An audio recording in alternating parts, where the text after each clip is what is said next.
उसे। मैंने कुछ नहीं किया साहब।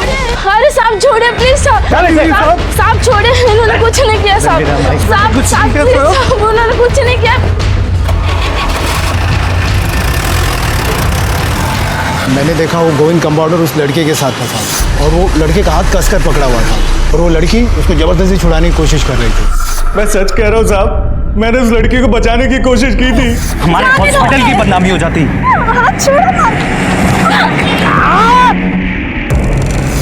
साहब वो क्या बात कर रहे थे वो मैं सुना नहीं ना साहब, मेरे कान में ईयरफोन लगा हुआ था। अच्छा, ये ईयरफोन लगा के ड्यूटी करता है तू? हाँ, कहानी तो बहुत अच्छी बनाई है तूने, लेकिन वो लड़की अब तक मरी नहीं है, और दुआ कर कि वो लड़की जिंदा रहे। कहीं अगर वो मर गई ना तो तेरे सेहत के लिए अच्छा नहीं होगा, समझे? साहब मैं सच बोल रहा हूं, मैंने कुछ नहीं किया साहब। देखो तुमको घबराने की कोई जरूरत नहीं है, तुम बिल्कुल सेफ हो। तुम सिर्फ हमें अपने माता पिता के बारे में बता दो ताकि हम उनको इन्फॉर्म करते हैं। परेशान होंगे ना? देखो हमने उस आदमी को अरेस्ट कर लिया है जो तुम्हारे साथ उस दिन छत पे था। उसका ये कहना है कि तुम छत से कूदने की कोशिश कर रही थी और वो तुम्हें बचा रहा था। क्या ये सच है?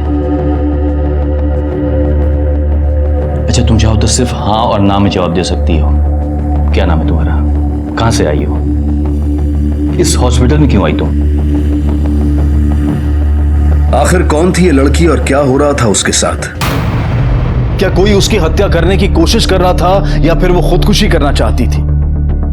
पुलिस उन घटनाओं को देख रही थी जो उनके सामने हुई थी और उन्हीं घटनाओं से जुड़े लोगों से पूछताछ की जा रही थी। आपके हॉस्पिटल की छत से एक लड़की नीचे गिर जाती है, लेकिन यहाँ पर किसी को नहीं मालूम कि लड़की कहाँ से आई, कौन है। कोई सुसाइड करने हॉस्पिटल नहीं आता। या तो वो लड़की यहाँ किसी रिश्तेदार से मिलने आई थी या फिर किसी डॉक्टर से। लेकिन सवाल ये उठता है कि वो लड़की और आपका कंपाउंडर गोविंद छत पर कैसे गए? राणे, सर, इस हॉस्पिटल में जितने भी पेशेंट हैं सबको उस लड़की की फोटो दिखाओ। किसी न किसी को कुछ मालूम होगा। Okay sir.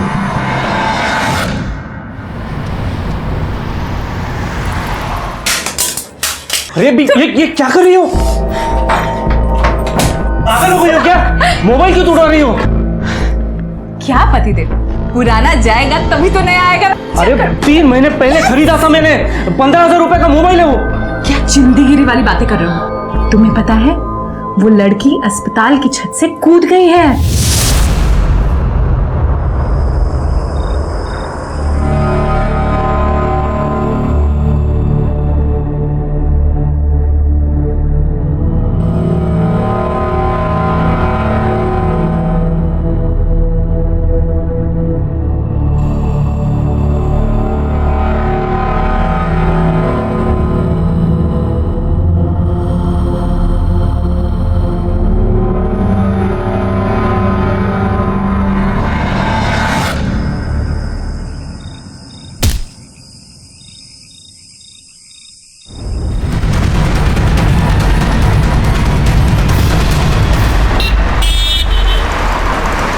सर ये देखिए, ये प्लास्टर के निशान और ये व्हीलचेयर। ये प्लास्टर के निशान यहाँ से टेरेस तक गए हैं। कहीं ऐसा तो नहीं कि वो लड़की इस व्हीलचेयर पर बैठकर खुद यहाँ पर आई और खुद को घसीटते हुए वो टेरेस पर गई और वहां से छलांग लगाकर उसने सुसाइड करने की कोशिश की? नहीं राणे, ऐसा नहीं है। हो सकता है किसी ने ये निशान जानबूझ के बनाए हों ताकि उनको ये लगे कि हमें ये लगे, पुलिस को ये लगे कि वो लड़की अपने आप चल के गई है टेरेस पे, उसके बाद में वहां से उसने जंप मार दिया, वो सुसाइड किया। लेकिन ऐसा है नहीं हकीकत में।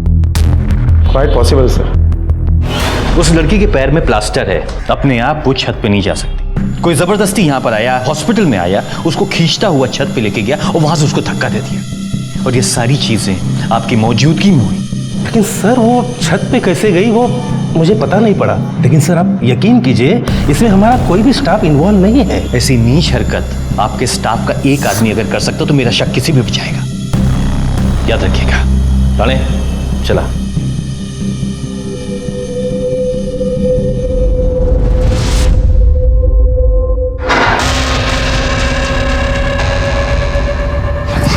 तेरी वजह से उस लड़की की जान अभी भी खतरे में है। उसे दोबारा मारने की कोशिश की गई है। अभी तो बता दे, कौन मारना चाहता है उसे? साहब मुझे कैसे पता होगा, मैं तो यहाँ बंद हूँ। देख, मैं जानता हूँ कि इस कांड में तेरे साथ और भी कई लोग हैं। अगर तू तेरी भलाई चाहता ना, बता दे उन लोग के नाम। साहब मैं सच्ची बोल रहा हूँ, मैं किसी को नहीं जानता। ले खा ले। तुझे तो अपनी जान की परवाह है नहीं, लेकिन तेरी वजह से कंपाउंडर गोविंद जेल में बंद है। तू सच क्यों नहीं बता देती पुलिस को? देख, पुलिस के सामने मुंह खोल दे, सच बोल दे, गोविंद को जेल से छुड़वा दे। इस पर तो किसी बात का कोई असर नहीं है।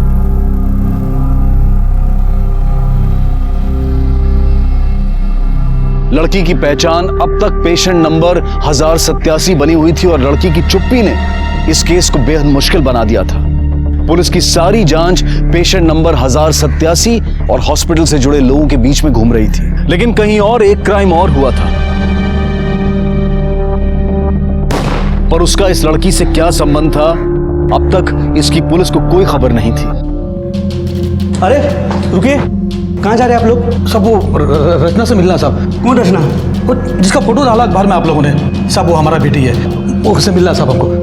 देखिए, आप लोग ऐसा नहीं मिल सकते, मुझे मेरे साहब से बात करनी होगी। अरे अपनी बेटी से मिलने के लिए आपके साहब की इजाजत लेनी पड़ेगी? हाँ देखिए, आप लोग समझने की कोशिश कीजिए, मैं साहब से बात कर लेता हूँ, फिर मैं आप मिल लीजिए। एक मिनट में बात कर लेता हूँ। Hello sir.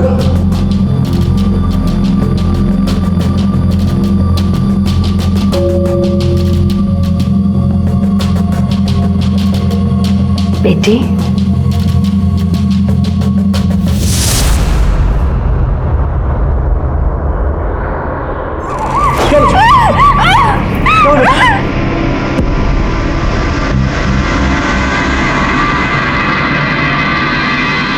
सर, वो दो लोग जो खुद को इस लड़की के माँ बाप बता रहे थे, उनमें से जो औरत थी उसका मुंह इस लड़की ने नोच लिया सर, और उसके बाद वो दोनों भाग गए।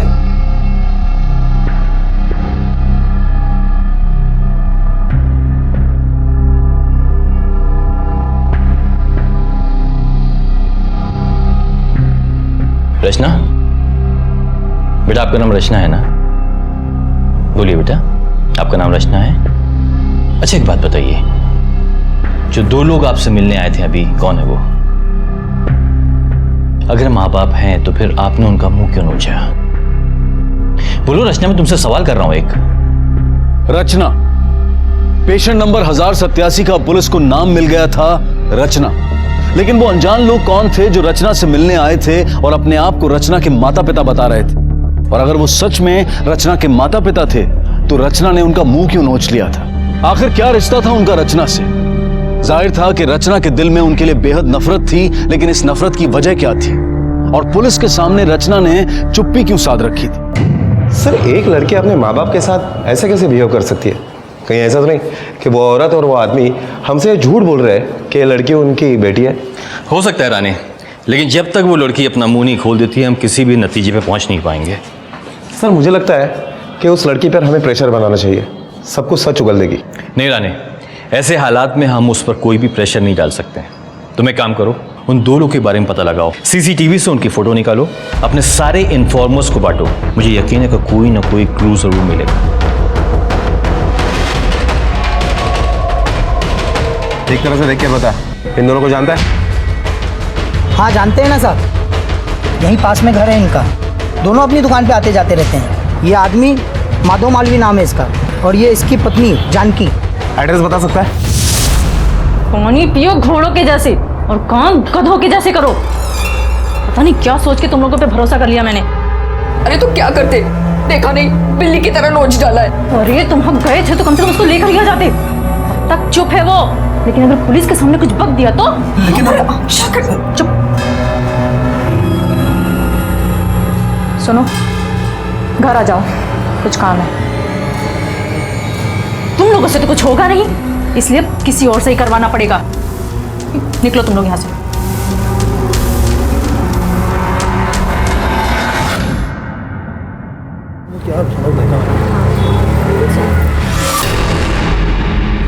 भाई साहब, हम लोग गलत आ गए हैं, आप लेफ्ट ले लो, आगे से लेफ्ट।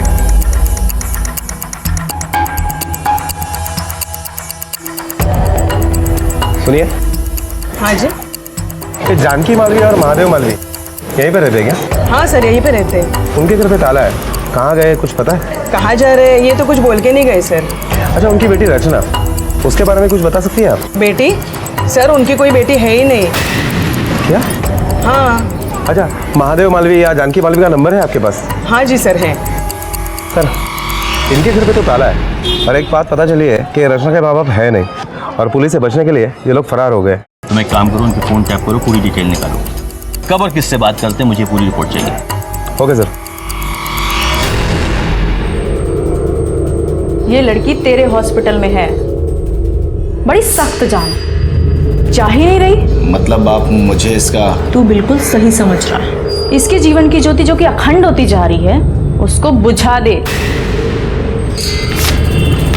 ये ले 30,000 रुपए, बाकी के काम होने के बाद लेकर जाना। ठीक है।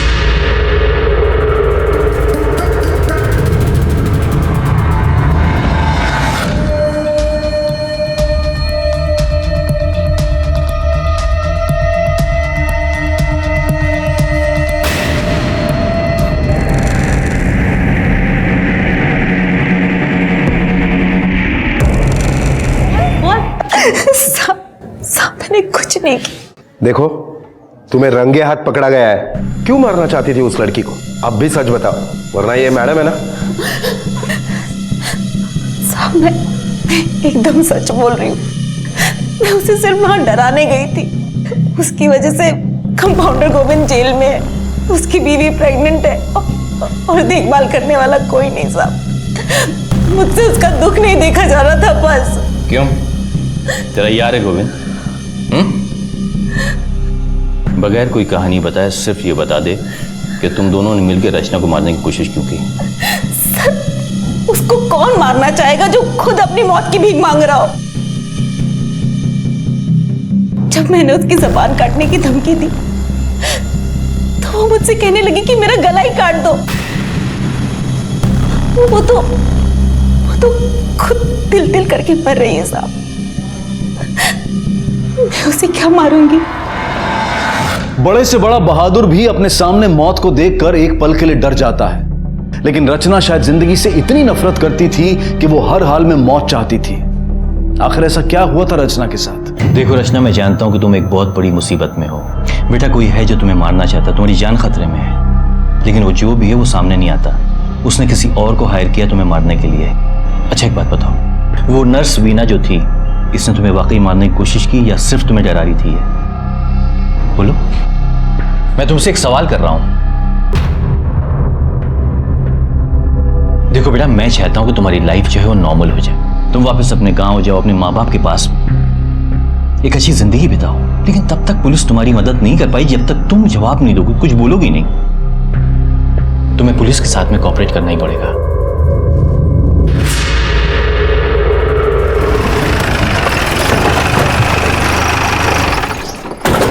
सर ये रचना तो कुछ भी नहीं बोल रही है। और हाँ सर, ये नर्स का काम करने वाली वीना, उसके बारे में आपकी क्या राय है? राणे, ये कंपाउंडर गोविंद हो गया, फिर या नर्स वीना, और ये कपल क्या नाम है इसका? जानकी और महादेव। ये सब सिर्फ प्यादे हैं, ये सिर्फ प्यादे। ये असली गेम तो कोई और खेल रहा है, लेकिन ये छोटी छोटी कड़ियां जिनको जोड़कर हम असली गुनहगार तक पहुंच पाएंगे, उसका गिरेबान पकड़ पाएंगे। याद रखना। सर, माधव और जानकी जो रचना के माँ बाप बनकर आए थे, उनकी कॉल डिटेल्स आ गई। कुछ पता चला? सर डिटेल्स में तो ऐसा कुछ खास नहीं मिला है, लेकिन एक नंबर मिला है गोरखपुर का, जिसमें अक्सर इन लोगों की बात होती रहती। और 13 नवंबर को इनकी आखिरी बार बात हुई थी। 13 नवंबर को? रानी तुम एक काम करो, गोरखपुर चले जाओ, पता करो कि नंबर किसका, साथ में ये भी पता करो कि ये नंबर के साथ में इसका क्या संबंध।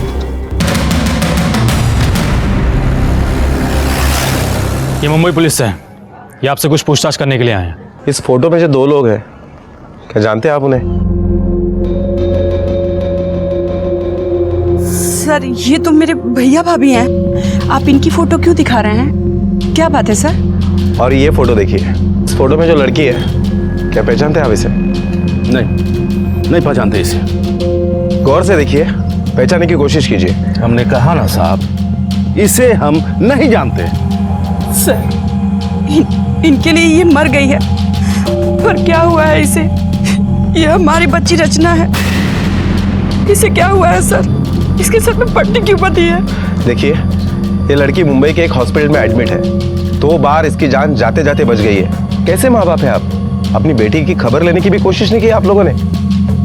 वो हमारी बेटी तब तक थी जब तक वो इस घर के दहलीज के अंदर थी। जिस दिन से वो इस घर के दहलीज से बाहर गई है, समर के साथ भागकर, हमारे लिए वो मर चुकी है। अब वो जिए या मरे उससे हमें कोई मतलब नहीं है। हम उसका शकल भी देखना नहीं चाहते। देखिए, आप लोग सहयोग करें या ना करें, लेकिन पुलिस को तो अपना काम करना ही पड़ेगा। फिलहाल तो आप लोगों को मेरे कुछ सवालों को जवाब देने पड़ेंगे। ये रचना के मामा मामी उसके झूठे माँ बाप बनकर हॉस्पिटल में घुसे थे, और उसके बाद ऐसा क्यों किया उसने? सर, रचना तो अपनी मामा मामी से बहुत प्यार करती है, फिर वो अपने मामी का मुंह कैसे नोच सकती है? अरे नहीं साहब, इसके भैया भाभी है ही मक्कार। पैसों के लिए तो वो किसी को भी धोखा दे सकते हैं। रचना के साथ भी उन्होंने कोई ना कोई धोखा जरूर किया होगा। अच्छा, जिस लड़के के साथ रचना भागी थी, क्या नाम है उसका? समर, कहाँ रहता है वो? साहब, मैं समर का पिता हूँ। पर बात क्या है साहब? आपका बेटा समर है कहाँ? अब वो तो 13 तारीख से ही गायब है। मुझवानी, हमने भी सुना है कि वो रचना के साथ कहीं भाग गया है। वो रचना के साथ नहीं है, बल्कि रचना तो मुंबई के एक हॉस्पिटल में कई दिनों से एडमिट है। 2 बार मरते मरते बची है वो। अब उसने सुसाइड करने की कोशिश की या कोई उसे मारना चाहता है, ये अब तक पता नहीं चला है।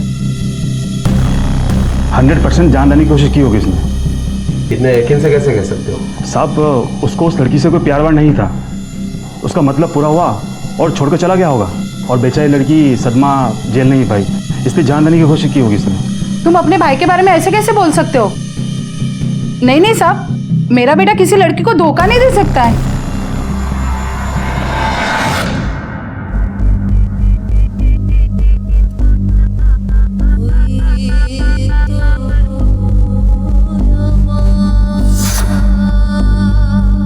ले रचना, हो गई हमारी सगाई, और अब हम कहीं भागकर शादी कर लेते हैं, क्योंकि मैं जानता हूँ हमारे माता पिता कभी नहीं मानेंगे हमारी शादी को। सच बताऊं समर, मेरा ऐसे भाग के शादी करने का मन नहीं है। भागना तो पड़ेगा ही रचना, वरना चल कूद जाते हैं यहाँ पे साथ में। दोबारा ऐसे मत बोलना। अगर तुम ऐसे मेरे होठों पे हाथ रखती रही तो मेरा बार बार बोलने का मन करेगा।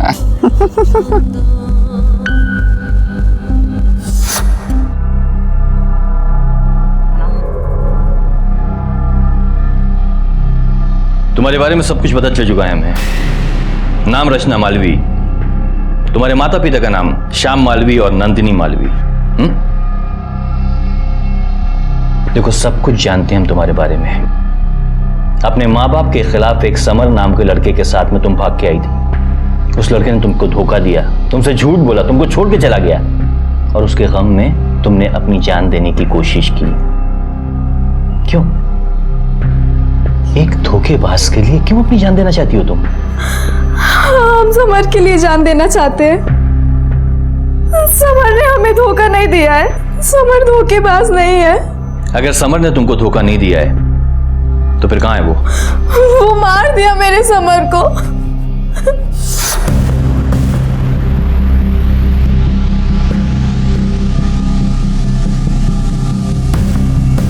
भाई साहब, आपके फोन से कॉल कर सकते हो?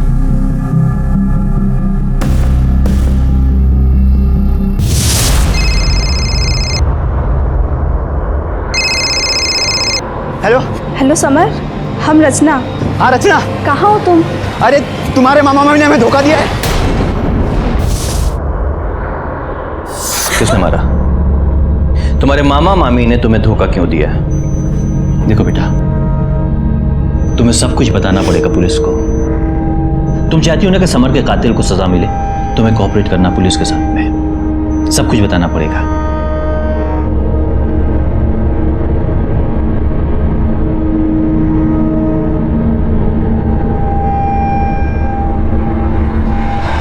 तेरह तारीख को समर के ऊपर किसी ने फायरिंग की थी, कुछ पता है किसने की थी? सब हमें नहीं, पूरा गांव को पता है। साहब, 30 सालों से हमारे पास बंदूक है, लेकिन उस दिन पहली बार गोली चलाई, लेकिन समर को मारने के लिए नहीं साहब, उसे धमकाने के लिए। तो उस दिन तुम्हारी गोली से समर बच गया था? फायर तो किया था मैंने, बहुत गुस्से में था साहब। 13 तारीख को जब मुंबई से उसके मामा मामी ने बताया कि रचना भागकर मुंबई गई, तो मैंने सोचा कि इसमें भी समर का ही हाथ होगा।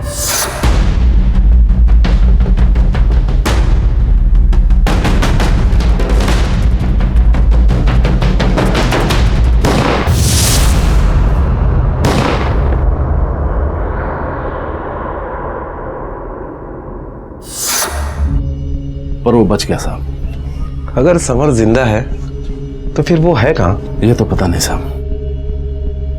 ठीक है सिंह साहब चलिए। सर, चश्मदीद लोगों से पूछताछ करने पर पता चला है कि रचना के पिताजी सच कह रहे थे। 13 तारीख को रचना के पिताजी ने गोली तो चलाई थी, लेकिन सिर्फ समर को डराने के लिए। इसका मतलब है 13 तारीख को समर जिंदा था और ठीक 13 तारीख को ही समर अपने घर से सारा सामान लेकर गांव छोड़कर चला गया था। इस रचना की चुप्पी के पीछे एक बहुत गहरी साजिश है। हो सकता है समर के साथ मिलकर एक बहुत बड़ा गेम प्लान कर दी है। अब ऐसा लगता है कि वीना और गोविंद वाकई उसकी जान बचाना चाहते थे। लेकिन सर, कुछ सवाल अभी भी ऐसे हैं जिनके जवाब नहीं मिल पा रहे। जैसे रचना हॉस्पिटल क्यों आई? रचना के साथ उसके मामा मम्मी ने ऐसा क्या बुरा किया है कि उसके मामा मम्मी अभी भी फरार है? और ये लड़का समर अगर अभी भी जिंदा है तो आखिर है कहाँ? रानी, तुम एक काम करो, गोरखपुर पुलिस को इन्फॉर्म करो कि किसी भी हाल में समर को ढूंढ निकाले। रचना ने चुप्पी साध रखी है। एक बार ये लड़का हमारे हाथ लग गया ना और हमने इस पर जोर डाला तो जरूर सच उगल देगा। Okay sir.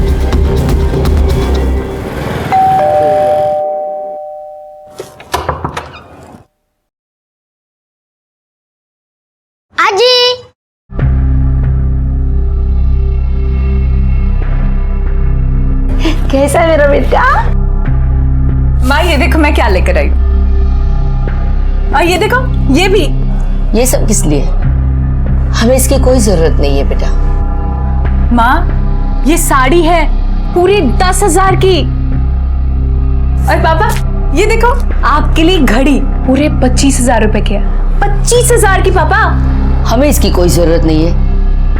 हमने जो तुमसे मांगा वो तो तुमने दिया ही नहीं। माँ मैं आपसे कहूंगी कि अपने हाथ काट कर दे दो तो दे दोगी क्या? और हाँ, दूसरों पे भरोसा करके देख लिया ना आपने। वो रचना दे दिया ना उसने धोखा।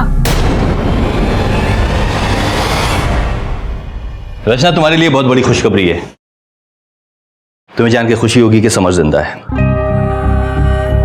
उस दिन जो गोली की तुमने आवाज सुनी थी तुम्हारे पिताजी ने समर पे ही चलाई थी, लेकिन वो गोली उसको लगी नहीं, वो बच गया।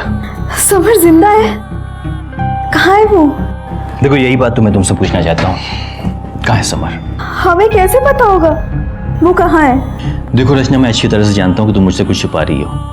अगर तुमने पुलिस से सारी बातें छुपाई ना तो बहुत बड़ी मुसीबत में फंस जाओगी। बताओ कहाँ है समर? और ये मामा मामी की कहानी क्या है? ये बताओ कि जब वो यहाँ पर आए थे तुमने अपनी मामी का मुंह क्यों न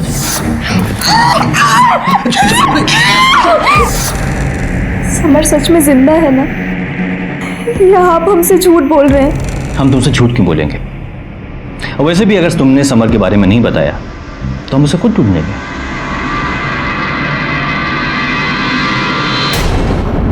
रचना के लिए जिंदगी का दूसरा नाम समर था। जब उसे इस बात का एहसास हुआ कि समर की हत्या की जा चुकी है तब उसके लिए भी जीने की कोई वजह नहीं बची थी। लेकिन अब जब उसे इस बात पर यकीन हो गया था कि समर जिंदा है तो उसके अंदर भी जीने की चाह जाग उठी थी। लेकिन रचना को अब भी पुलिस पर पूरा यकीन नहीं था, इसलिए वो पुलिस को अपने बारे में सब कुछ बताने को तैयार नहीं थी।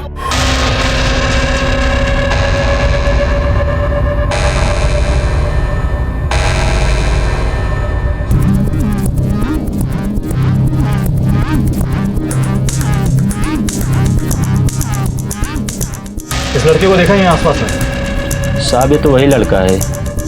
13 तारीख की कुछ 3-4 बजे की बात है। ये यहीं सामने से जा रहा था। एक ग्रे कलर की वैन यहाँ रुकी।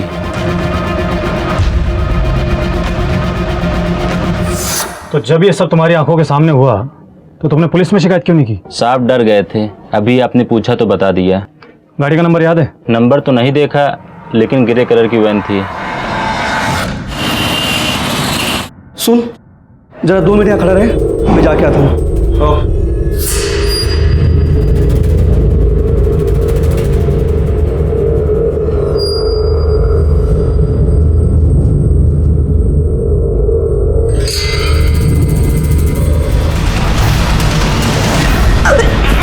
क्या बेटा? क्या? कभी हमारी किसी ने जान लेने की कोशिश किया। कौन था वो? यहाँ का वॉर्ड बॉय, पहले भी देखा है उसे।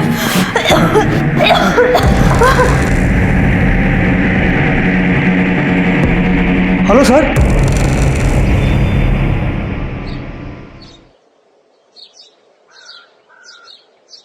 सकती है, जिसका फोटो आपने हमें भेजा था। डॉक्टर साहब, लाश तो समर की है।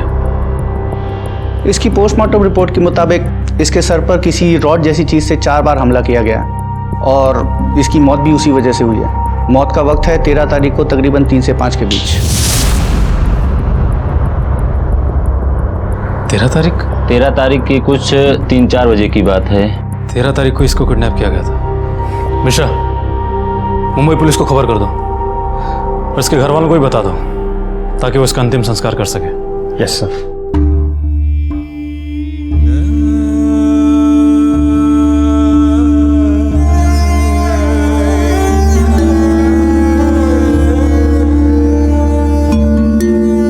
कभी सोचा भी नहीं था कि ऐसे दिन देखने पड़े। हिम्मत रखिए भाई साहब, आपके बाकी और दोनों बेटे तो है ना? हाँ है, लेकिन अपने बेटे समर की चिता को आग लगा कर आ रहा हूं। ऐसा लगा जैसे कि मैं खुद को आग लगा दी। भाई साहब, मैं आपके सामने हाथ जोड़ता हूं, आप अपनी बेटी के पास चले जाइए। उसको आपकी जरूरत है। देखिए भाई साहब, जिंदगी ना कभी दोबारा मौका नहीं देती। सर, रचना पर हमला करने वाला वार्ड बॉय अनिल वो अब तक फरार है और हमारी कस्टडी में जो गोविंद है उसका क्या करें? देखो रानी, जब तक रचना का बयान नहीं आ जाता हम गोविंद को बेगुनाह मान ही नहीं सकते। ये समर के मर्डर के बारे में कुछ पता चला? नहीं सर, अब तक कुछ पता नहीं चला। सर, शायद समर का मर्डर एक ऑनर किलिंग हो। देखो रानी, जब तक सच्चाई नहीं सामने आ जाती हम किसी भी संभावनाओं से इनकार नहीं कर सकते।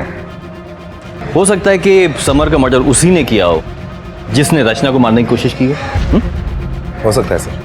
सर, कहीं सारे कांड में रचना के मामा मामी का तो हाथ नहीं? मुझे तो ये बहुत गहरी साजिश लगती है। यही वो मामा मामी हैं जिनके भरोसे पे रचना समर के साथ में घर से भागी थी। अब क्या हो गया ऐसा? उनसे इतनी नफरत क्यों करती है? रानी, तुम एक काम करो, ये मामा मामी की पूरी डिटेल्स निकालो।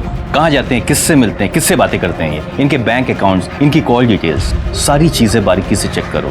कुछ ना कुछ सुराग जरूर मिलेगा। Okay okay sir. हेलो,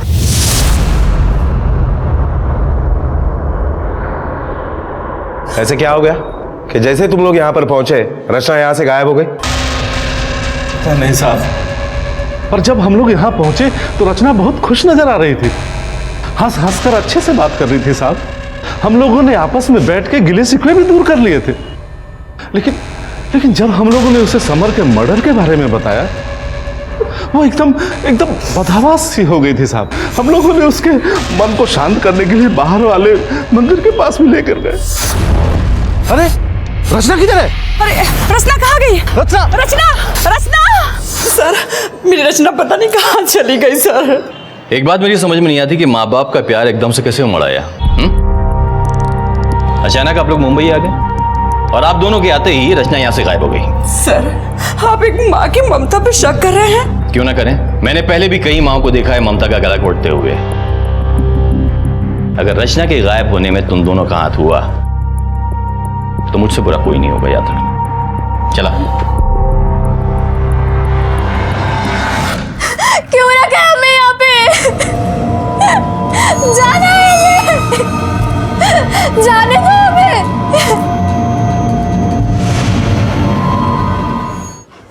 रचना की मामा की डिटेल्स आ गई है। रचना का मामा एक किराने की दुकान चलाता है जो चलती नहीं है और रचना की मामी एक ब्यूटी पार्लर में नौकरी करती है। सर, इसके बावजूद भी रचना की मामा के अकाउंट पर 12 तारीख को 2 लाख रुपए चेक से जमा हुए हैं। ये चेक किसने इशू किया? मेरे कहने का मतलब है किस अकाउंट से इशू किया गया है? सर, कोई लेडी है मोहिनी नाम की, हम उसके घर पर भी गए थे लेकिन वो भी गायब है। कमाल है, चेक देने वाला गायब, चेक लेने वाला गायब। यहाँ दाल में काला नहीं है राने, पूरी की पूरी दाल काली है यहाँ पर। तुम्हें मालूम है इस तरह के कांड में जब ट्रांजैक्शन होता है पैसे का तो कैश में होता है, किसी तरह चेक नहीं दिया जाता, क्योंकि 8 नवंबर को नोटबंदी थी, इसलिए मजबूरन जो पेमेंट हुआ है वो चेक में हुआ है। सर, आपका शक सही है। इस पूरे मामले में कोई तो ऐसा है जो इन सभी लोगों का इस्तेमाल कर रहा है एक मोहरे बनाकर। लेकिन ये खेल कौन रहा है? क्या वो मोहिनी हो सकती है? अब वैसे भी ये तुम्हारी बहन की बेटी है, कोई तुम पे शक नहीं करेगा, समझे? गोविंद, इस फोटो में जो औरत है उसको ठीक तरह से देख और याद करने की कोशिश कर कि इस औरत को कहीं देखा है तूने? हाँ साहब, इसको हॉस्पिटल में कई बार देखा है, पर ये कौन है, क्या करती है, मुझे नहीं पता साहब।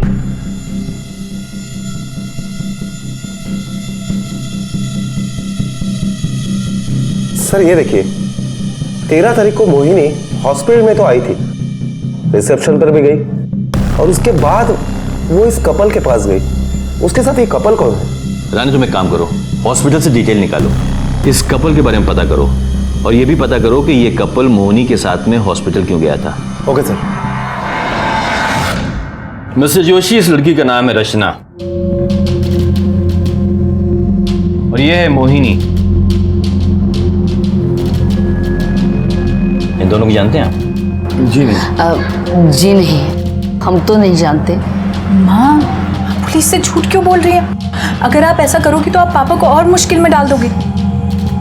वैसे भी पापा की दोनों किडनीज फेल है और ऐसे में अगर उन्हें जेल जाना पड़ा तो कैसे रहेंगे वहां पे? हाँ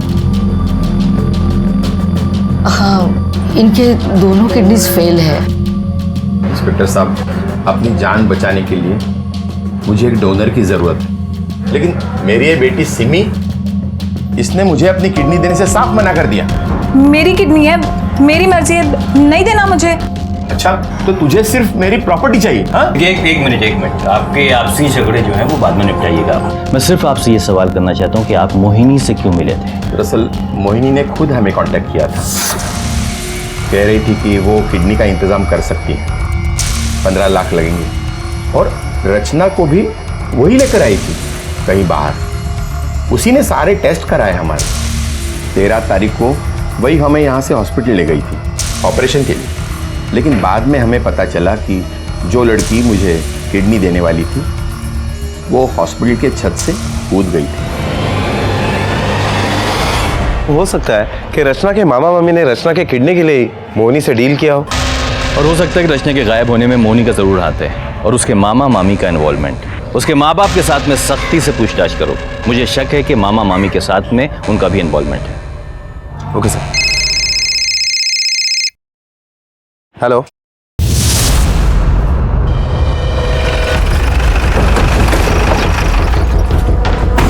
तेरी बीवी कहाँ है? साहब वो भाग गई साहब। सच कह रहा है? हाँ साहब। रानी, इसको हॉस्पिटल लेके जाओ। चलो। साहब, हमें पैसे की बहुत ज़रूरत थी। हम वो मोहिनी को जानते थे, हम उसको बताए तो वो बोली कि उसको किडनी की ज़रूरत है, और साहब वो किडनी के लिए 5 लाख रुपए तक देने को तैयार थी। और उस समय रचना मुंबई में ही थी। देखो रचना, तुम्हारे माँ बाप ने तुमको यहाँ पर इसलिए भेजा है ताकि तुम समर से ना मिल सको, लेकिन हम समर से तुम्हारी शादी करवा सकते हैं। पर बदले में तुम क्या करोगी? क्या करना होगा मुझे मामा जी? क्या क्या कर सकते हो तुम? समर के लिए मैं अपनी जान भी दे सकती हूँ। अपनी एक किडनी दे सकती हो? सर, रचना बहुत भोली है, वो हमारी बात मान गई और फिर मोहिनी ने उसके सारे टेस्ट करवाए और 13 तारीख को उसको अस्पताल में बुलाया किडनी ट्रांसप्लांट के लिए। लेकिन साहब फिर फोन पर रचना ने गोली की आवाज़ सुनी और साथ में समर की चीख भी सुनी। उसको लगा कि समर को किसी ने मार दिया। फिर साहब वो अस्पताल की छत पर गई और वहां से कूद गई। वो तो बच गया, लेकिन बाद में किसी ने उसका मर्डर कर दिया। सच सच बता, तू भी उस मर्डर में शामिल था? नहीं सर, नहीं। फिर कौन था? हमको नहीं पता साहब। तूने ही रचना को मंदिर से गायब कराया था? हाँ साहब, रचना को मैंने और मेरी पत्नी जानकी ने गायब किया था सर। देखो रचना, ये बात तो क्लियर है कि हॉस्पिटल की छत से पहली बार तुम खुद से कूदी थी। अब सिर्फ हम ये जानना चाहते हैं कि दूसरी बार तुम खुद से कूदी या फिर कोई? हाँ सर, पहली बार भी मैं खुद से ही कूदी थी।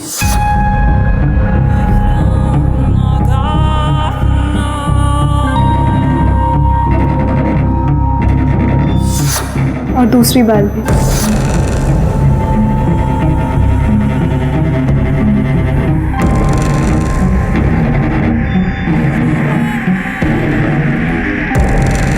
ना कंपाउंडर गोविंद ने मुझे मारने की कोशिश की, ना नर्स वीना ने। मैं खुद से ही मरना चाहती थी। रानी रचना के बयान से साफ है कि गोविंद और वीना ये दोनों बेकसूर हैं। उन्हें छोड़ दो। ये समर के मर्डर के बारे में कुछ पता चला क्या?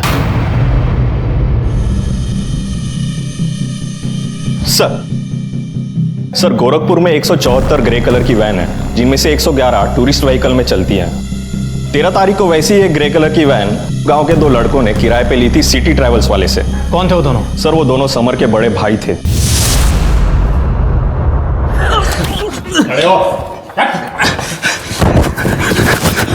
बोल। साहब, हमने अपने छोटे भाई को मारा। साहब वो दूसरी जाति की लड़की से शादी करने वाला था और हमारी इज्जत पूरी दांव पे लगी हुई थी, इसलिए उसके घर से निकलते ही हमने गाड़ी किराए पे ली और सुनसान जगह पे ले जाके उसको मार दिया। अमर कहाँ जा रहा है? अरे चल, अरे चल।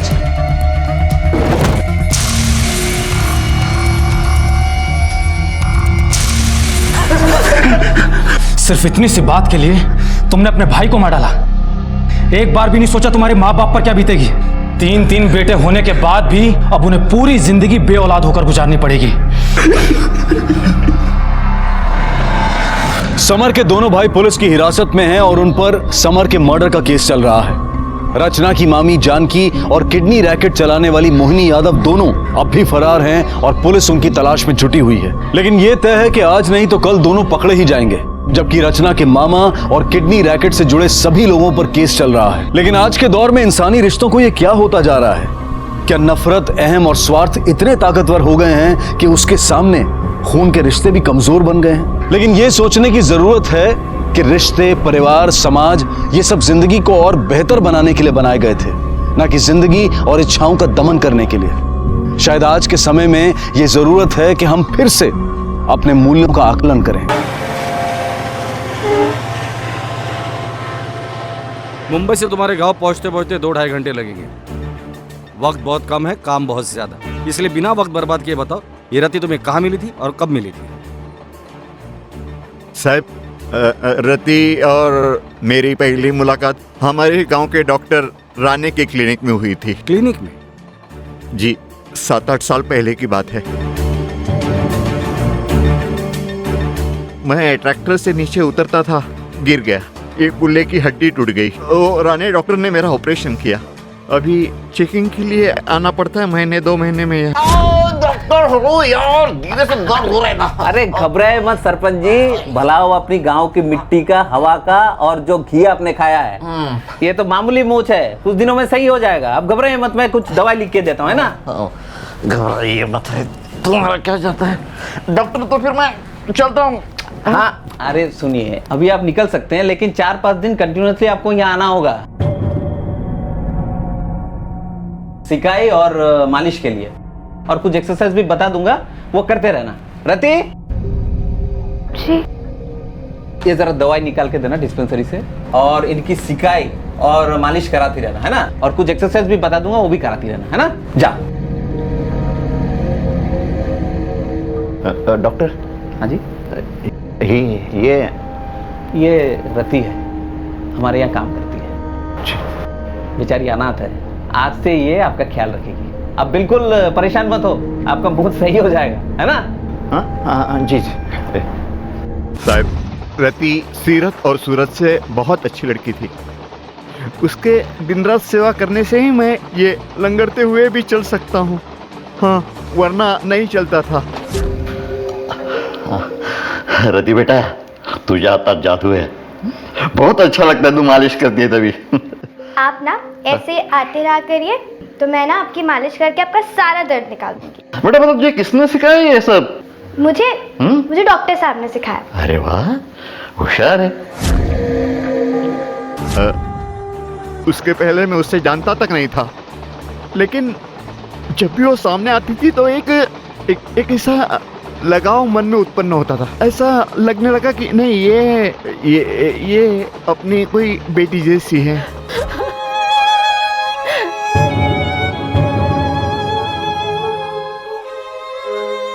बेचारी इस रति का क्या होगा? अब कौन संभालेगा इस बेचारी को? हम संभालेंगे इसको, चलो रे। अरे छोड़ो इसे, शर्म नहीं है क्या तुम्हें? क्या क्या बिगाड़ा इस बच्ची ने तुम्हारा? बिगाड़ना नहीं है, इसको संवारने के लिए लेके जा रहा हूँ। अरे भाई कौन हो आप लोग, कहाँ से आए हो? कौन हो तुम? क्यों बीच में बोल रहे? कौन लगता है इसका? भाई है? बाप है? कौन है तू इसका? घर ले जाकर अपनी बीवी से क्या कहेगा? बहन है? रखेल है? रखेल? तू रखेल बोलता हो? काका, सरपंच होने का इतना फायदा मत उठाओ। लगती क्या है ये तुम्हारी? बेटी है मेरी। याद रखना, मेरे घर के बहू बेटी पर नजर भी डाली ना, तेरा हुक्का पानी बंद कर दूंगा। चल निकल, चल चल चल। साला माझ्या पोरीला रख। हे बड़ा घबरो नका, रो मत। ये बाप तेरा जिंदा है बेटा, बात मैं हूं ना, है ना? ये है मेरा छोटा सा घर। यहाँ तुझे बिल्कुल अरे नहीं दादा, मैं अरे मैंने बोला छोड़। मेरी बोली ना अंदर आती है ना, आपलंच घर समझ। हे बघ, यहाँ तुझे कोई किसी बात की तकलीफ नहीं होगी। जो भी तुझे चाहिए मुझे बोल देना, मैं ले आऊंगा। पूरी बेटा, पूरी भरल्या घरात रडायचं नसतं। मग तू यहाँ सुखी रहेगी, तेरा बाप हो ना। साहब, रति अपने नए घर में यानी मेरे घर में बहुत खुश थी। तभी मेरा बेटा शशांक, जो पूना में हवाई जहाज उड़ाने की ट्रेनिंग ले रहा था, वो छुट्टी में घर आया। वो रति को देखकर ऐसा लगता था कि उसे प्यार करने लगा है, उसको लगाव हो गया रति से।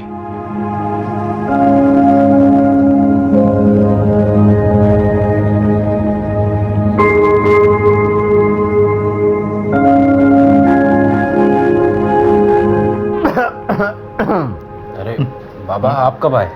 मैं तेरा जो ध्यान लग रहा था ना उधर, तभी आया। शशा, अपना घर कैसा एकदम स्वच्छ टॉप टिप सुंदर लग रहा है ना? तेरी आई रखती थी वैसा? बहुत अच्छा, बहुत अच्छा ना। लेकिन बेटा, ये बहुत अच्छा 4 दिन की चांदनी और अंधेरी रात, बस। कुठे अंधेरा है बाबा? कुठेच नाही, तू जा, आम्ही बोलतोय। क्यों बाबा? देख, रति बड़ी हो चुकी, उसके लिए रिश्ते आने लगे हैं। कभी ना कभी उसकी शादी करनी ही पड़ेगी, और फिर वो किसी और के घर की लक्ष्मी बन जाएगी। यहाँ फिर वही अंधेरा, वही खाली खोखलापन। शशा, ये घर का अंधेरा तू दूर कर सकता है। कैसे बाबा? देख, अगर रति तुझे पसंद है तो मैं तुम दोनों की शादी करवा दूंगा। हाँ? बोला। ठीक है, अगर आप कह रहे हैं और इस घर को वापस घर बनाना है तो कर लेता हूँ। क्या बोला? हाँ, कर लेता हूँ। शशांक के फ्लाइंग कोर्स को पूरा होने में 2 महीने थे, इसलिए मैंने सोचा कि शादी धूमधाम से नहीं करूँगा, क्योंकि उसका असर उसकी पढ़ाई पर पड़ सकता था। फिर मैंने दोनों को भगवान के सामने खड़ा किया और माला डलवा दी, और घर में ही शादी कर दी उन दोनों की।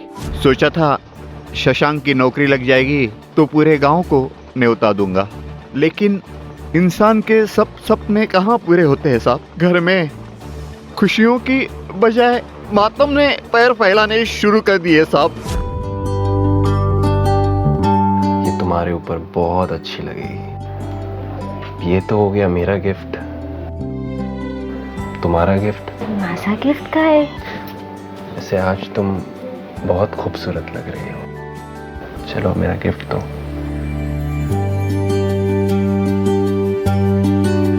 मेरे बेटे की शशांक की सुहाग रात रति और मेरे लिए मनहूस रात बन गई साहब, मनहूस रात।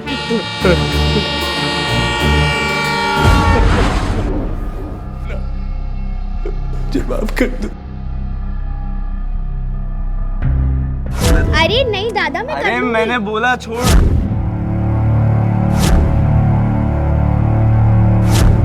सरपंच की कहानी के अनुसार रति की मौत 6 महीने पहले आग लगने से हुई थी, लेकिन इसके बिल्कुल विपरीत रंजन के अनुसार उसकी मौत 8 साल पहले ट्रेन से धक्का देने की वजह से हुई थी। इस सब के बीच मित्रा के पड़ोसियों और आसपास के लोगों के मुताबिक उन्होंने रति यानी उस रहस्यमय लड़की को अपने इलाके में इन घटनाओं के दौरान देखा।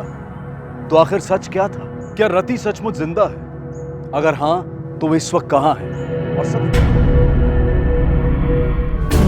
साहब यही वो जगह है जहाँ मेरी बहू और बेटा जलकर राख हो गए।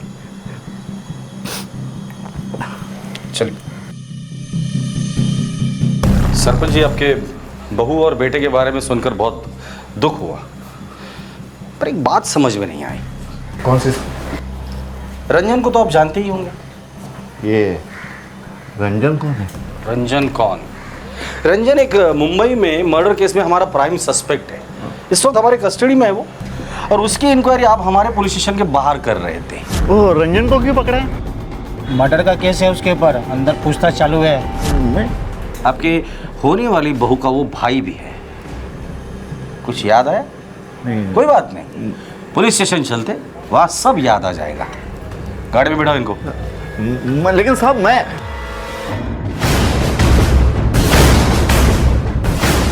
मात्रे इन्हें लगा हम यहाँ पिकनिक मनाने आ रहे हैं, तो रास्ता काटने के लिए इन्होंने एक कहानी हमें सुनाई। बहुत ही घटिया और वाहियात कहानी थी। रंजन को आपने नहीं पहचाना, कोई बात नहीं, लेकिन रति को पहचान कर आपने गलती की। अब सच क्या है वो तो हम बाहर निकाल के ही रहेंगे, और वो भी आपके जरिए। साहब क्या बात है और विश्वास ठेवा, वाकई में किसी रंजन मिंजन को नहीं जानता। मात्रे शादी में जो बाराती आते हैं ना, उनमें कुछ खास रिश्तेदार होते हैं जिनको रिक्वेस्ट करनी पड़ती है, मिन्नतें करनी पड़ती है कि भाई खाना खा लो, खाना खा लो। बिना खातिरदारी के ये खाना नहीं खाएंगे। डोंट वरी सर, इनकी ऐसी खातिरदारी करूंगा कि पूरी बारात के लिए बना खाना ये अकेले ही खा जाएंगे और फिर सिर्फ सच उगलेंगे। पुलिस को ऐसा लग रहा था कि सरपंच ने उनसे जो कुछ भी कहा था वो झूठ था, लेकिन सवाल यह उठ रहा था कि अगर सरपंच ने झूठ बोला था तो क्यों? और सवालों की फेहरिस्त में सबसे ऊपर सवाल यह था कि रंजन, उसकी बहन और इस सरपंच का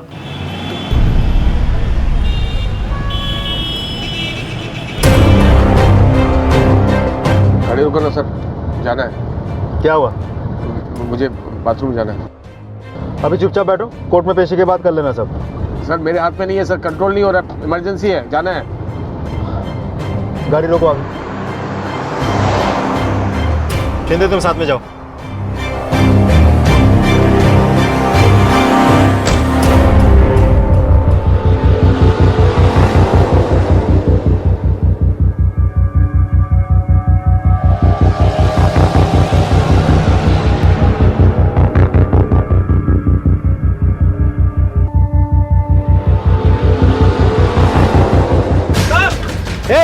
शिंदे रोको उसे।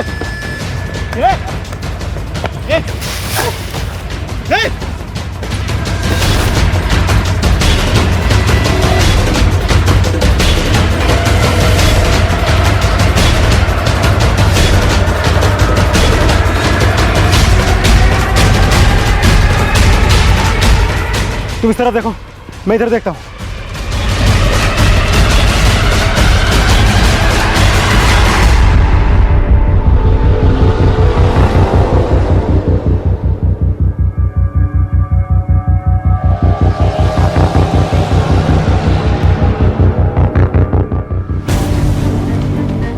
रति?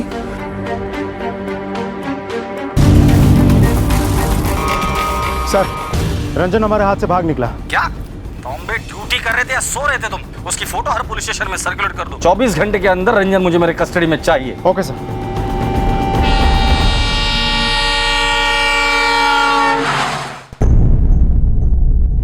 देखो, तुम समझने की कोशिश करो, मुझे ये काम अभी करना है। तुम जल्दी मेरे घर आओ। ओके ठीक है, उस लीड को फॉलो करो तुम। तांबे को पलक से रिलेटेड कोई लिंक मिली है? ये लो प्रॉपर्टी के पेपर्स, अच्छे से चेक कर लो और जल्द से जल्द मेरे अकाउंट में पैसे ट्रांसफर कर दो, मुझे बहुत ज़रूरत है। अभी एडवांस दे देता हूँ।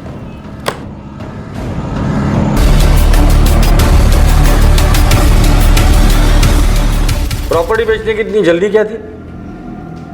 क्योंकि सर मुझे वो घर मनहूस लगने लगा था, इसलिए मैंने सोचा कि यहाँ की सारी प्रॉपर्टी बेचकर मैं कहीं और शिफ्ट हो जाऊँ। कहा रंजन के साथ? नहीं सर, मेरा उससे कोई कांटेक्ट नहीं है और ना ही कोई रिश्ता है। जिससे तुम इतना टूट कर प्यार करती थी, अपनी बहन से झगड़ा करती थी, उसके लिए इतनी नफरत? तुम्हें कैसे पता? सर अगर ऐसा नहीं है तो वो आपकी कस्टडी से क्यों भागा? वो भागा या तुमने उसके भागने में मदद की? दरअसल उसकी चली हुई हर चाल तुम्हारी चाल थी। तुमने मित्रा और अपने बाबा को मारा, सारी प्रॉपर्टी अपने नाम करवा ली, अब बेच कर यहाँ से भागने की तैयारी कर रही थी और पूरे मामले को भूतिया शक्ल देने की कोशिश की है। सर ये सब झूठ है, मेरा विश्वास कीजिए, मैंने कुछ नहीं किया है। सब तुमने ही किया है। ये बताओ रति बनने का नाटक क्यों किया और क्या जानती हो रति के बारे में? मुझे फांसी चढ़ा दीजिए, लेकिन भगवान के लिए मुझे टॉर्चर मत कीजिए। सर मैंने अपने बाबा और मेरी बहन को नहीं मारा, मैं सच कह रही हूँ। और मैं किसी रति के बारे में भी नहीं जानती हूँ। हत्या का यह मामला जुर्म की एक ऐसी माला बन गया था जिसमें हत्या, धोखा, शारीरिक शोषण और न जाने कितने ही गुनाह मिल गए थे। और इस कहानी में रंजन की बहन रति एक ऐसा किरदार बनकर सामने आई थी जो सबसे ज्यादा रहस्यमय थी। और जुर्म की इस माला को तोड़ने के लिए और इससे जुड़े सवालों के जवाब पाने के लिए यह जरूरी हो गया था कि सबसे पहले रति की कहानी को सामने लाया जाए। मैंने पाप किया है, मैंने बहुत बड़ा पाप किया, मैंने पाप किया है, माफ कर दो, माफ कर दो मुझे, माफ कर दो, माफ कर दो, माफ कर दो, माफ कर दो, माफ कर दो, माफ कर दो मुझे, पाप किया मैंने पाप किया, माफ कर दो। सर हमारे पास जितने भी प्राइम सस्पेक्ट्स हैं और ना ही उनके खिलाफ शक को छोड़कर कोई सबूत है हमारे पास। मुझे लगता है इस केस से जुड़ी कोई ना कोई कड़ी है जो हमसे छूट रही है। इस केस को पहले से स्टडी करते हैं। हमारे सामने ऐसे हालात पैदा किए जाते हैं जिससे हमें यह लगे कि ये दोनों मर्डर्स किसी आत्मा ने किए हैं। इस केस के 3 प्राइम सस्पेक्ट हैं। एक रंजन जो हमारी कस्टडी से भागा है, दूसरा मित्रा का पति प्रशांत, और तीसरा मित्रा की बहन पलक। इस पलक का रंजन के साथ अफेयर, इसीलिए पलक और मित्रा के बीच झगड़ा हुआ था। प्रशांत और पलक तो हमारी कस्टडी में है, पर हमारे पास कोई भी सबूत नहीं जिससे हम ये साबित कर सके ये दोनों मर्डर्स इन्होंने किए। तब रंजन हमें बताता है कि उसने अपनी बहन, हम उस केस की इन्वेस्टिगेशन कर रहे थे, तब एंट्री होती है सरपंच की, जो हमें यह बताता है कि रंजन की बहन रति 8 साल पहले नहीं मरी थी, बल्कि 6 महीने पहले जल कर मरी। हमें बार बार ये बताने की कोशिश की जा रही है कि ये सब कुछ किसी आत्मा ने किया हुआ है, जबकि आत्मा पर हम लोग विश्वास करते भी नहीं और करेंगे भी नहीं। ये रति और शशांक, इनकी पोस्टमार्टम रिपोर्ट तुम लोगों ने खुद चेक की थी? यस सर, दोनों बॉडीज पूरी तरह से जल चुकी थी। पर ये शिनाख्त किसने की थी? सरपंच ने सर। सरपंच, याद है उसने क्या कहा था हमसे? मेरे बेटे की, शशांक की सुहाग रात रति और मेरे लिए मनहूस रात बन गई साहब। याद है हमने ट्रेन में एक थियोरी बनाई थी कि हो सकता है रति ने अपनी मौत का नाटक किया हो, इसीलिए वो मुंबई में दिखाई दे रही है। पीएसआई म्हात्रे को कांटेक्ट करो, उसे कहना गांव के आसपास जितने भी मॉर्ग रूम हैं वहां जाके पता करें कि उस मॉर्ग से कोई लाश या लाशें गायब हुई है क्या। अगर इसका जवाब हमें मिल जाता है ना, तो समझ लो ये केस हमने क्रैक कर दिया।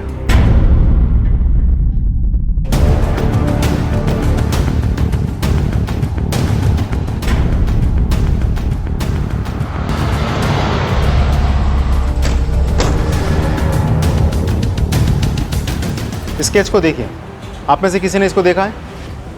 सब बिलीवर्स सर, हमने इसे नहीं देखा है। ध्यान से देखिए, आप लोगों में से किसी ने इसको देखा है? लड़की को तो नहीं सर, लेकिन एक और लड़की को उस अंकल के साथ देखा था। किसकी बात कर रहे हो तुम? उसी बूढ़े अंकल की, जिसे 1-2 बार वो लड़की लेकर आया करती थी। लड़की की शक्ल याद है? नहीं सर, शक्ल तो ठीक से याद नहीं है। जिस गाड़ी से वो लोग आए थे, गाड़ी का नंबर याद है? नहीं सर। सीसीटीवी कैमरास तो होंगे? हाँ सर, सीसीटीवी लगाओ। फुटेज दिखाइए। आइए सर, मैं आपको दिखाता हूँ। चलिए, पॉज कीजिए।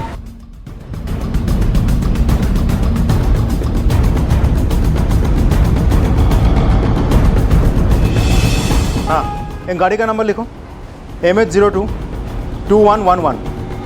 मुझे इस गाड़ी की सारी डिटेल्स चाहिए। सर, एक लीड मिली है। एक लड़की को सरपंच के साथ उसी लॉज में देखा गया जहां वो ठहरा हुआ था। और इंटरेस्टिंग बात यह है कि उसका फ्लैट मित्रा के फ्लैट के एरिया में ही है। नाम क्या है उसका? जी, मेरा ही नाम सीमा पवार है। मैं भी उसी गांव से हूँ। मेरे पिताजी और सरपंच अंकल दोनों बहुत अच्छे दोस्त हैं। वो जब यहाँ पे ट्रीटमेंट करवाने के लिए आए थे तो मैंने ही उनकी हेल्प की थी, क्योंकि इससे पहले मुंबई कभी नहीं आए थे। स्केच को देखिए, आप जानती है इस लड़की को? जी सर, मैंने इसे देखा है। उस दिन उनके साथ ये भी थी। आपसे कुछ पूछताछ करना। अरे कितनी बार पूछताछ करना है? जब देखो पूछताछ करना है। मैंने पहले भी आपसे यही कहा था और अब भी वही कह रहा हूँ, रति मेरी होने वाली बहू थी जो अब मर चुकी है। सरपंच जी, ये तांबे ना, इसे झूठ बोलने वाले लोग बिल्कुल पसंद नहीं है और उम्र का लिहाज वो बिल्कुल नहीं करता, बड़ी बेरहमी से मारता है। आपका रिमांड मेरा बयान बदल सकती है या नहीं? कोशिश तो करो।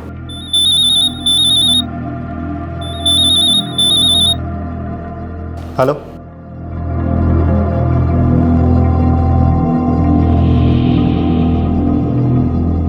सरपंच, ये खुशखबरी है आपके लिए। गांव के जिस मॉर्ग से आपने एक लाश खरीदी थी ना, उसे लोकल पुलिस ने पकड़ लिया है। हड्डी पसली एक की है, जेल में बैठ के रो रहा है। अब फैसला आपका, सच बोलना है या हड्डी पसली तोड़ दूं?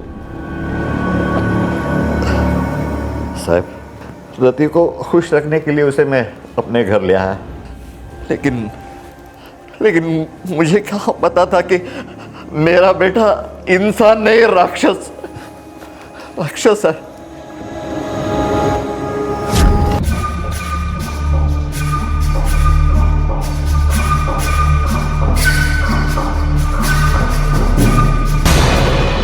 जी, कुछ चाहिए आपको? प्यास लगी। ठीक है, मैं पानी लेकर आती हूँ। पानी की नहीं, तेरी प्यास लगी है। तू मिल जाएगी तो मेरी प्यास भी बुझ जाएगी। छोड़ो मुझे, छोड़ो मेरा हाथ, छोड़ो, छोड़िए। मेरी प्यास बुझा दे, उसके बाद छोड़ दूंगा। शशांक, बाबा, और मुझे माफ कर दीजिए। माफी? इसको माफी नहीं, तुझे इसका प्रायश्चित करना होगा। इसके साथ शादी करनी होगी तुझे। नहीं बाबा, ये क्या बोल रहे हो आप? मैं इससे कोई शादी वादी नहीं करने वाला हूँ, और वैसे भी ये मेरे टाइप की नहीं है। टाइप वाले, वाह रे वाह। जब तूने इसका हाथ पकड़ा तभी ने सोचा तेरे टाइप की है क्या? नहीं, एक बात कान खोल कर सुन ले, इससे तुझे शादी करनी होगी, वरना मेरी दौलत का एक फुट्टी कौड़ी भी तुझे नहीं मिलेगी। तू ये भूल जा, तेरा कोई बाप था, समझा? ठीक है बाबा, अगर आप मेरी गलती की यही सजा देना चाहते हैं, ठीक है। अपना फ्लाइंग कोर्स खत्म करने के बाद इस लड़की से शादी करने के लिए तैयार हूं। कर्मचाऱ्यांना अटक, सोल्यामा फटकवलं पाहिजे। लाच मागतायत, गरिबांची कामं। बाबा, बाबा, मुझे आपसे बहुत जरूरी बात करनी है। आओ ना, आ, बैठ बैठ बैठ बैठ, बोल। बाबा, मैं आपसे एक सच बताना चाहती हूँ। बोल बेटा, कौन सा सच? वो सच जो आप जानने के बाद शायद मुझे अपने घर की बहू कभी स्वीकार नहीं करेंगे बाबा।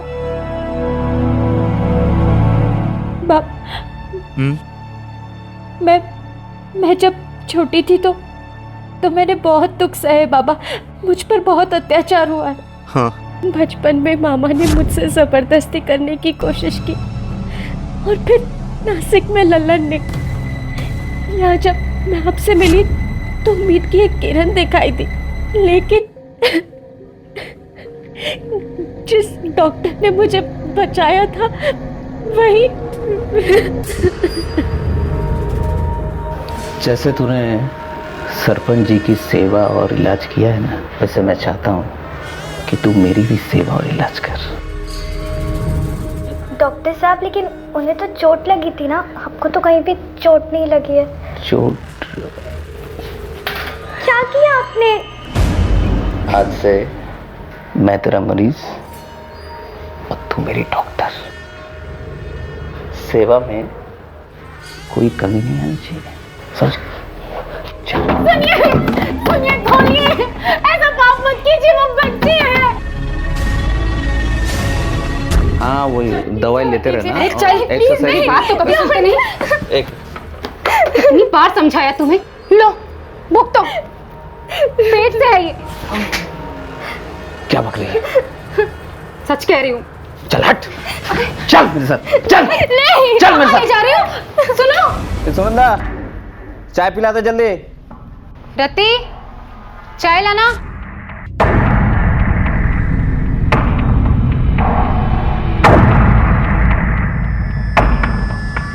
ए,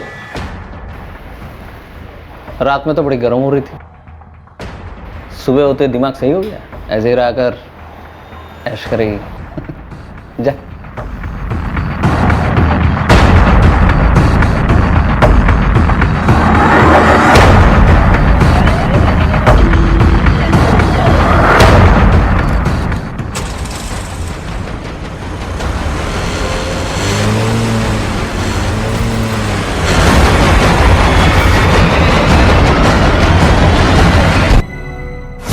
बाबा, अब बताइए, क्या इतना सब कुछ होने के बाद अभी भी आप मुझे अपने घर की बहू स्वीकार करेंगे? मेरी एक बात ध्यान देकर सुन, ये बात तुझे किसी को भी बोलनी नहीं है, शशांक को भी नहीं।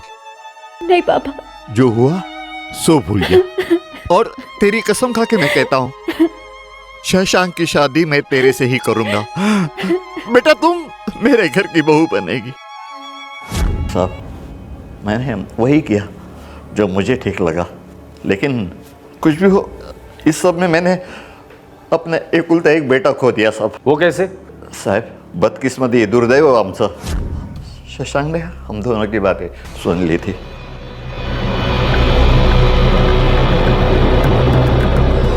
वो इस बात का फायदा उठाना चाहता था।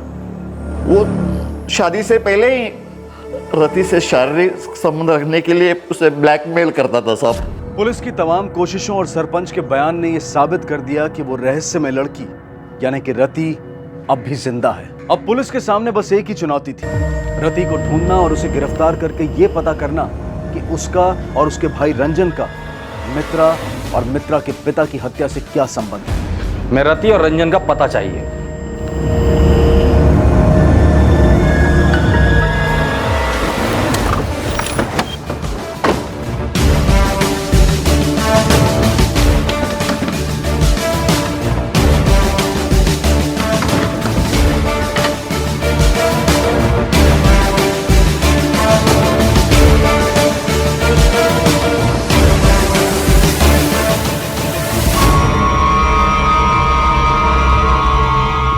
अब तक बहुत कहानियां सुनाई तुम लोगों ने, अब कहानी नहीं सुनूंगा, सिर्फ सच सुनना है।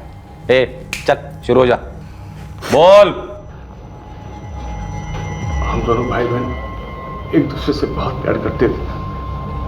हम दोनों सारी जिंदगी हंसी खुशी गुजार लेते सर, लेकिन हमारे मामा ने आकर सब कुछ गड़बड़ कर दिया।